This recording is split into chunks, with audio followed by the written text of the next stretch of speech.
Parbhani Parli railway दुहेरीकरणाला शेतकऱ्यांचा विरोध. भूमी संपादन नोटिफिकेशन रद्द करण्याची गंगाखेडमधून मागणी.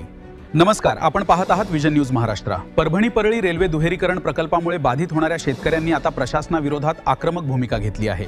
अत्यल्प मोबदला आणि अन्यायकारक भूमी संपादन प्रक्रियेविरोधात नोटिफिकेशन रद्द करण्याची मागणी करण्यात आली आहे. पाहूया हा विशेष रिपोर्ट. गंगाखेड तालुक्यातील गंगाखेड आणि सरपवाडी शिवारातील शेतकरी रेल्वे दुहेरीकरण प्रकल्पावर भूमी संपादन प्रक्रियेत प्रशासनाकडून अन्याय होत असून अत्यल्प मोबदला देऊन शेतकऱ्यांनी रेल्वे दुहेरीकरण व बाह्य वळण मार्गाचे नोटिफिकेशन रद्द करण्याची मागणी केली आहे.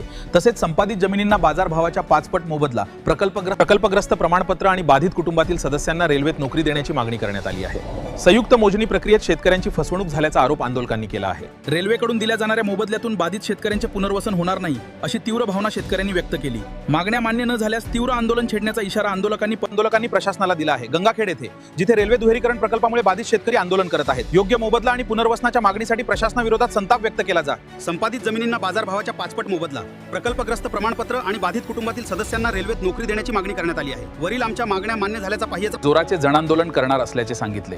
आपण पाहत होतात विजन न्यूज महाराष्ट्र. व्हिडिओ आवडला तर बेल आयकॉन प्रेस करून चॅनल सबस्क्राइब, लाईक आणि फॉलो करा.